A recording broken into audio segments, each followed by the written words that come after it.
Students, आज हम लोग इकाई 2 विलयन में हिमांक में अवनमन पढ़ने वाले हैं। तो चलिए पढ़ना स्टार्ट करते हैं। हिमांक में अवनमन, डिप्रेशन इन फ्रीजिंग पॉइंट। इसमें सबसे पहले हमें हिमांक, जिसे फ्रीजिंग पॉइंट बोलते हैं, क्या होता है इसे जानना आवश्यक है। तो नाम से स्पष्ट है, हिमांक, हिम। तो हिम किसे कहेंगे? जब कोई भी द्रव, ठीक है, उसका टेम्परेचर को जब हम कम करते हैं तो 0 डिग्री सेल्सियस से जब वो कम टेम्परेचर पर आता है तो वो बर्फ बनना शुरू होता है। तो परिभाषा क्या होगी? किसी पदार्थ का हिमांक वह ताप होता है जिस पर पदार्थ की ठोस तथा द्रव प्रावस्थाओं के वाष्प दाब समान होते हैं। अतः जिस ताप पर वह द्रव अवस्था से ठोस अवस्था में परिवर्तित हो जाए उसे हम पदार्थ का हिमांक कहते हैं।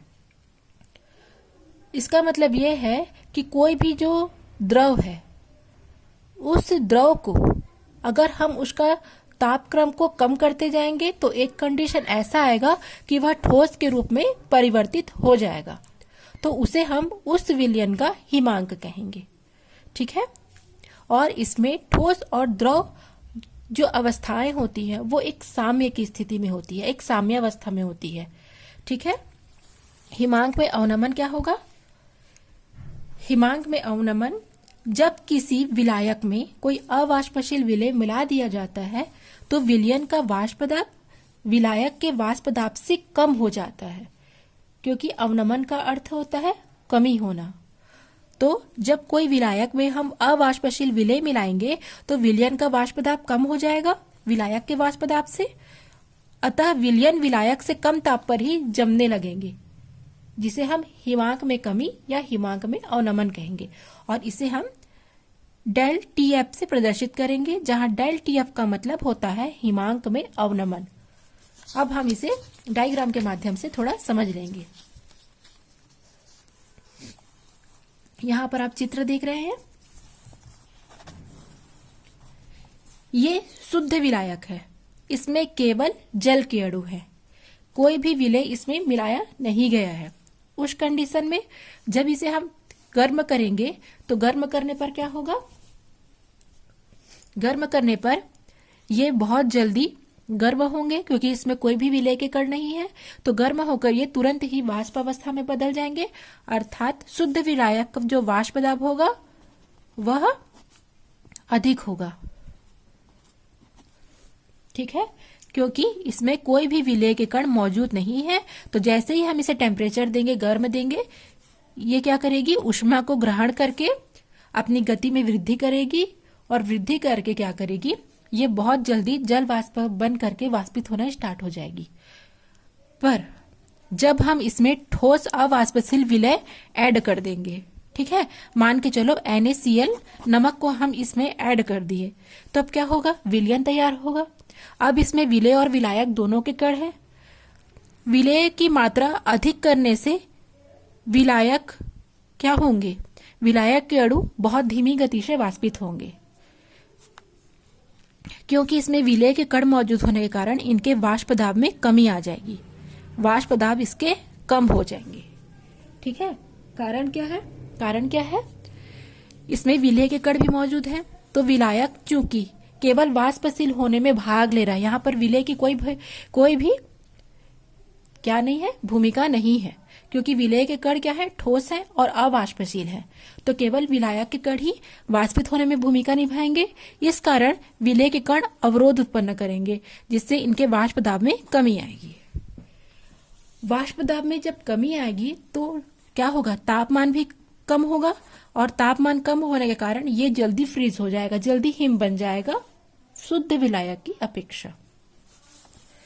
तो अगर हम इस चित्र को देखें तो ये क्या है? ठोस अवस्था का वाष्प दाब है, ठीक है। और यहां पर है शुद्ध विलायक। मान लेते हैं हम शुद्ध विलायक जल को लेते हैं, तो शुद्ध विलायक में विलेय के कोई भी कण ना होने से उसका तापमान, क्योंकि शुद्ध विलायक का क्या होता है? वाष्प दाब अधिक होता है, शुद्ध विलायक का वाष्प दाब अधिक होता है, अतः उसके टेम्परेचर को कम करने में हमको अधिक समय लगेगा। तो उसका टेम्परेचर कम करके जब वो ठोस अवस्था के वाष्प दाब के बराबर होगा ठीक है, तो उसको क्या होगा, बहुत अधिक समय लगेगा। और विलयन में हम जब इसमें विलय ऐड कर देंगे, NaCl को ऐड कर देंगे इस विलायक में, तो विलयन बन जाएगा।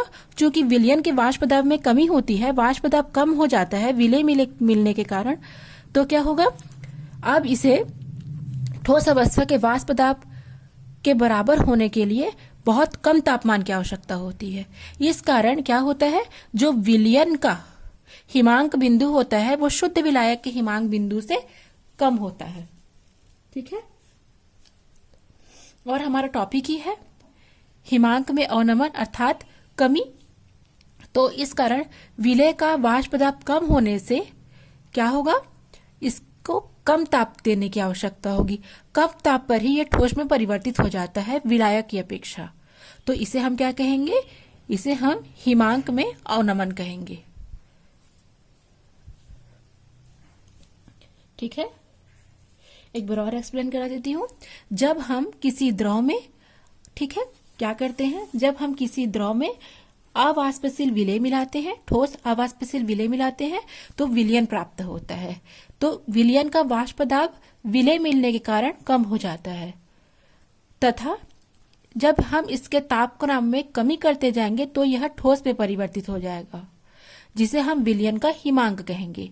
और विलयन का जो हिमांक है वो शुद्ध द्रव या शुद्ध विलायक के वाष्प दाब से अधिक होता है। ठीक है,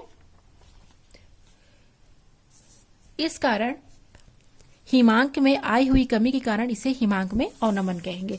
अर्थात विलयन के वाष्प दाब कम होने से इसको हिम बनने में कम समय लगेगा शुद्ध विलायक की अपेक्षा। तो अब हम इसकी ग्राफी विधि के बारे में चर्चा करेंगे। आप चित्र देख रहे हैं, यहां पर इधर तापमान को लिया गया है और इधर वाष्प दाब को लिया गया है। ये यहां से वाष्प दाब में वृद्धि होगी और यहां पर तापक्रम में वृद्धि हो रही है, इधर आने पर तापक्रम में कमी होगी। ठीक है, यहां पर आप वक्र देख रहे हैं। वक्र, इस वक्र में BC द्रव विलायक है, DE विलयन है, AB क्या है, ठोस विलायक है। मैं यहां लिख देती हूं, BC क्या है, द्रव विलायक, AB क्या है, ठोस हुआ विलायक, और DE क्या है, विलयन। आप देख रहे हैं यहां पर इस चित्र में आप देख रहे हैं शुद्ध विलायक BC, ठीक है, का जो कि वाष्प दाब को दर्शा रहा है। यहां पर AB क्या है, ठोस हुआ विलायक है, और DE क्या है, विलयन है। जब शुद्ध द्रव विलायक BC में, ठीक है, विलय मिला दिया जाएगा, इसमें विलय ऐड कर देंगे, तो क्या हो जाएगा, वो विलयन के रूप में परिवर्तित हो जाएगा। जब द्रव विलायक में विलय मिलाएंगे तो वह विलयन DE में बदल जाएगा। ठीक है, इस प्रकार AB ठोस हुआ विलायक है और DE क्या है, विलयन है। तो इससे हमको निम्नलिखित निष्कर्ष प्राप्त होते हैं। पहला क्या प्राप्त होगा, अगर हम टेम्परेचर में वृद्धि करेंगे, दोनों को ताप देंगे, तो शुद्ध द्रव का या द्रव विलायक का वाष्प दाब अधिक होगा विलयन के अपेक्षा। ठीक है, उसके बाद देखते हैं, ये जो आप DE देख रहे हो, DE क्या है, विलयन है। तो DE क्या है, विलयन का जो वाष्प दाब है वो कम है, इसलिए उसको नीचे दर्शाया गया है। BC का वाष्प दाब अधिक है, ठीक है, इसलिए उसको ऊपर दर्शाया गया है। DE का वाष्प दाब कम होने के कारण इसे नीचे दर्शाया गया है। ठीक है, वाष्प दाब विलायक, जो विलयन का जो वाष्प दाब है वो विलायक के वाष्प दाब से कम होता है। यहाँ पर आप जो B देख रहे हैं, ठीक है, तो B क्या है, B द्रव विलायक और ठोस विलायक की साम्य की स्थिति है। अर्थात बिंदु B पर ठोस, ठीक है, बिंदु B पर ठोस और द्रव विलयन के वाष्प दाब बराबर हो जाते हैं। अतः बिंदु B का संगत ताप क्या है, T0F है, और बिंदु D पर जो ठोस हुए विलायक और ये दो द्रव विलयन है, ठीक है, इनके वाष्प दाब के वक्र मिलते हैं। ठोस हुए विलायक और द्रव विलयन के वक्र मिलते हैं, और यह डी पर, बिंदु डी पर संगत ताप को रिप्रेजेंट करता है। तो इसे हम शब्दों में देख लेते हैं। ताप वृद्धि के कारण विलायक और विलयन दोनों के वाष्प दाब में वृद्धि होती है, किंतु विलायक की में क्या होता है, वाष्प दाब में वृद्धि विलयन की तुलना में बहुत अधिक होती है। दूसरा है विलयन का वाष्प दाब दर्शाने वाला वक्र डीई है, ठीक है, जो शुद्ध विलायक का वाष्प दाब दर्शाने वाले बीसी के नीचे है। ये जो डीई है, विलयन का जो वाष्प दाब वो बीसी के नीचे है, क्योंकि इसका वाष्प दाब कम है और बीसी का वाष्प दाब अधिक है, ठीक है। अगला देखेंगे बिंदु बी पर। बिंदु बी पर ठोस हुए विलायक तथा द्रव विलायक के वाष्प दाब बराबर होते हैं, अतः बिंदु बी के संगत ताप हम T0F लेते हैं। और बिंदु डी पर ठोस हुए विलायक और विलयन के वाष्प दाब वक्र मिलते हैं, जहां पर ताप होता है TF, ठीक है। अब हम देखेंगे पांचवा पॉइंट, जो TF है अर्थात जो विलयन का हिमांक है उसका मान शुद्ध विलायक के हिमांक के मान से कम होता है। तो हिमांक में अवनमन क्या हो जाएगा, डेल TF बराबर T0F माइनस TF, जहां पर TF क्या है, शुद्ध विलायक का हिमांक किससे अधिक है, विलयन के हिमांक से। विलयन का हिमांक कम है क्योंकि विलयन में विलेय के कण भी क्या है, मौजूद है। विलेय मिले होने के कारण विलयन का हिमांक कम है क्योंकि उसका वाष्प दाब कम है।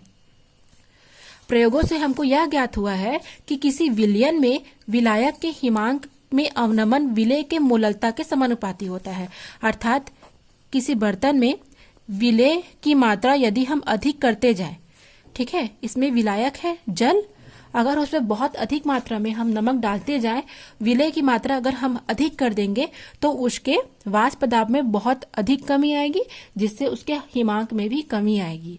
तो डेल एफ है वो मोललता के समानुपाती होता है, अर्थात विलेय की मात्रा अधिक होने पर हिमांक में अवनमन भी क्या होगा, बहुत कम होगा, बहुत कम तापक्रम पर ही वो फ्रीज हो जाएगा, हिम बन जाएगा। तो अगर हम यहाँ पर समानुपाती स्थिरांक को हटाएंगे तो एक स्थिरांक लगेगा इस चिन्ह को हटाने पर, जो कि है KF, और KF क्या है, एक मोलल हिमांक अवनमन स्थिरांक है। अब हम हिमांक में अवनमन से अवाष्पशील विलेय के अणु भार की गणना करेंगे। तो किस प्रकार कर सकते हैं, हिमांक में अवनमन डेल TF के निर्धारण के द्वारा किसी भी अवाष्पशील विलेय के अणु भार की गणना हम कर सकते हैं। अभी हमने प्रायोगिक निष्कर्ष के आधार पर देखा, del TF equal to KF into M, जहां M मोललता है, KF मोलल हिमांक स्थिरांक है, डेल TF हिमांक में अवनमन है। तो मोललता का सूत्र होता है विलेय का भार बट्टे विलेय का अणु भार इंटू 1000 अपान विलायक का ग्राम में भार। तो विलेय का भार WB, विलेय का अणु भार MB इंटू 1000 अपान विलायक का ग्राम में भार WA, ठीक है। अब M का जो समीकरण 2 है वहां से M के मान को समीकरण 1 में रखना है, तो मान रख देंगे del TF equal to KF into M, और M के जगह पर हम इस मान को रखेंगे। तो डेल TF KF वैसी रहेगा, M के जगह WB upon MB into 1000 upon WA। अब हमको MB का मान निकालना है तो इसको इधर पक्षांतर कर देंगे, तो MB equal to KF into WB into 1000 upon del TF into WA। तो ये सूत्र याद रखना जरूरी है, इस सूत्र से आप न्यूमेरिकल क्वेश्चन सॉल्व करेंगे। अब हम इसके अनुप्रयोग के बारे में पढ़ेंगे। हिमांक में अवनमन के 2 अनुप्रयोग होते हैं। पहला है सड़कों पर जमे बर्फ को पिघलाने में, ठीक है। शीत ऋतु में या पहाड़ी इलाके में जहां बहुत अधिक बर्फबारी होती है, वहां पर सड़कों पर भी बर्फ जम जाते हैं, तो बर्फ को पिघलाने के लिए वहां पर हम साधारण नमक का या कैल्शियम क्लोराइड का उपयोग करते हैं। उसे हम बर्फ के ऊपर में फैला देते हैं, क्योंकि नमक बर्फ का जो मिश्रण होता है उसका हिमांक बहुत कम होता है और वह क्या करता है, ठोस को पिघलाने का काम करता है, द्रव अवस्था में लाने का काम करता है। इसलिए सड़कों पर जमे बर्फ को पिघलाने में इसका उपयोग हम करते हैं। दूसरा है हिम निरोधी विलयन बनाने में, अर्थात एंटी फ्रीज विलयन बनाने में। तो जो कारों के रेडिएटर है जिसमें जल का उपयोग किया जाता है, तो ठंडे देश में जहां तापक्रम बहुत कम होता है वहां पर रेडिएटर में भरे पानी भी जम जाएंगे, क्योंकि वहां पर तापक्रम बहुत कम है। और अगर रेडिएटर में भरे पानी भी 0 डिग्री सेल्सियस से नीचे तापक्रम पर चले गए तो वो भी क्या होंगे, फ्रीज हो जाएंगे, जम जाएंगे। तो क्या हो जाएगा, उस कंडीशन में जल को जमने से बचाने के लिए उसमें एथिलीन ग्लाइकॉल की उपयुक्त मात्रा मिला देते हैं, क्योंकि एथिलीन ग्लाइकॉल क्या होता है, जमता नहीं है और जल को 0 डिग्री सेल्सियस पर भी जमने नहीं देता है। इससे रेडिएटर ठीक प्रकार से कार्य करता है। इस कारण एथिलीन ग्लाइकॉल हिम निरोधी या एंटीफ्रीज कहलाता है। तो सड़कों पर बर्फ जमने से बचाने के लिए और हिम निरोधी विलयन बनाने में हम हिमांक में अवनमन का उपयोग करते हैं। तो ये टॉपिक यहीं कंप्लीट होता है। Thanks for watching.